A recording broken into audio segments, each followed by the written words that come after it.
just part of just you, life, general. Right? What motivates you more? Is it the thrill of winning or preventing the agony of defeat? I think I hate to lose. Okay, so that's what I say. Yeah, I like the challenge. Right, losing gives me more of the dopamine hit than the winning does, and sometimes because it's more the motivation. But why? Well, then you can just figure out ways to correct or improve. I think if you just win, and I was going to say, for my client's sake, losing is hard because it's someone's life, Right. That is tough. Yeah, I'm with you, and I respect everybody's opinion. It hurts more than like a win. Right, feels good, right? Good, yeah. That's me too. It's a deeper cut, and I think it's a bigger motivator. Yeah. Too, at least for me. So that's something. So I've always been fueled by a loss. I've always been fueled by a hater. Right. I've always been fueled by that type of negative stuff. Everyone's like, I don't want negative energy in my life. I'm like, well, just a little bit. Right. I always say, I'm like, it's okay. Tell me I can't do something and see what happens. I have things happen to me now that we're growing and we're doing these things and we're just kind of here. Like I said, I have no competitors. I'm just having fun. We come up with these crazy ideas. We don't care what anyone says. And then I'll have something reach out to me, or, you have a target on your back. And I'll be like, no way that person said that, or I'm not that important. I'm like, no way. I don't care, right? Or then they confirm it. Yeah, they did say that. And I'm like, oh man, I'm not important. So to me, it's either way. It's going to be like, cool, Right. And that's when I lose, it hurts. But then I'm like, okay, cool. What do we do with this? Right. How do you get better? There's beauty in a struggle. There's beauty in defeat. I agree. So much more than a win. I couldn't agree more. What's some advice that you have for the people listening? Spend money on staff, especially on the title side. Like title is, you can make money on volume, right? That's how you really make money. Every file, pretty much you're making about, not even net, I said gross, anywhere from $2,500 to $5,000 a file. That's not net, it's gross, right? So if you do 10 of them, you have that's a good start, but if you try to do 10 of them on your own, with everything you got going on, it's not scalable, and it sucks. So I'm always overstaffed. To a certain extent. Maybe I have one girl that's a little part-time, but for the most part, you have to, for the title world, anybody can do title, right? It's the how you close it, the customer service, the creative ideas to how to close it, jumping over hurdles. You need a good staff for that. If you don't have a good staff for it, that you better be a one-man operating machine. Laura, what you're doing is just so amazing. What other kind of parting words do you have for our listeners here? Because this has been an amazing deep dive into.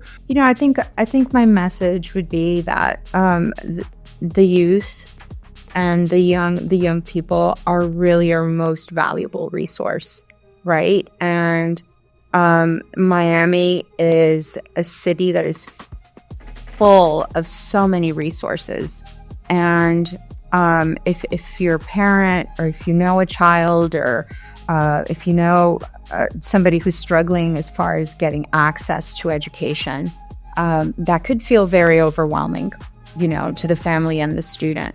There are solutions.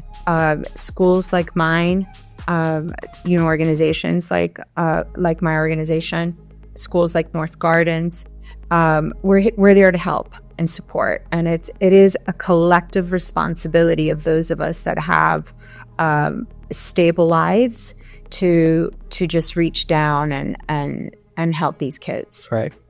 It's a collective responsibility. Right. So, Alvaro, what advice would you have for anybody who's listening to this?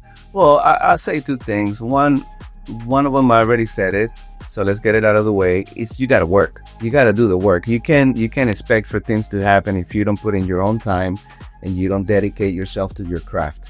And then number two, in my industry, and I'm sure in every other industry that is well put together, my industry, there's a lot of money, right? So when you get hired to do, if you're a 25-year-old kid, a lot of money for you might be whatever. Let's say $5,000. Right? It's all relative, right? It's all relative. But you have to be careful when you're going into business. Number one thing in business for me is how you manage your cash, how you manage your money. And if you're getting into my industry, you're gonna see a lot of cash thrown at you, and very fast. If you're good, very fast. And you could get, you can start going in different directions and start believing that, oh, now I'm this shit. Oh, I'm sorry. Right. Now it's okay. Now I'm doing this much money. Now I can buy the cars, and I'm telling you, because I did it. And it's just not a good scenario, because now you're like in debt. Now you've got personal issues. Now you got, it's just a mess. Now you don't know where to focus, because, all right, should I pay my car? Is it gonna be Ripple this month? Or should I pay my my supplier for the floors he gave me at album? Whatever the case may be, you have to be careful with the way you manage your cash. I think, and my coaches always said, look, the ball's gonna stop bouncing at some point. For anybody, everybody.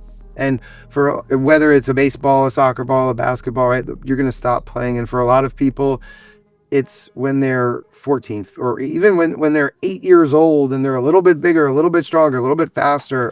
And from that time period of 8 until 22, they are the stars. And for some people, they have a hard time dealing with, oh my God, I'm 24 and my career is over. And literally my entire life has been for this. That's really interesting. So what advice would you have for people who maybe are in that situation, maybe either from what you've learned about your brother's perspective or yours? Yeah, I mean, again, I think a lot of it depended on who I was surrounded by, when you're at that age, confidence is hard, right? You can't necessarily see what your future path can look like, but I had parents who believed in me, who knew that I was at a phase and at a stage in my life, and just constantly were drilling in me, you're gonna be okay. Like, we're not really worried about you. You're going to grow up. And they let me kind of be an adolescent kid that made mistakes, that didn't get perfect grades. Now I'm getting a master's degree. I was telling you as we sat here, and I don't have 2 A pluses, and I'm kind of mad at myself for it, But I think my parents, just having had more experience in life, knew that this time shall pass. So it matters who you surround yourself with, but I also did have that belief in myself. I think I knew somewhere deep down I was gonna be okay and I was gonna figure it out. I just needed to grow up. But also, it's okay to not know what you want to do at 18. Absolutely. I still don't really know what I want to do. Like, I love this season of life that I'm in, but I know this chapter one day, like you mentioned with sports, will close, and being okay with the unknown, and being okay with knowing that life is going to take so many twists and turns, and that's what makes it awesome.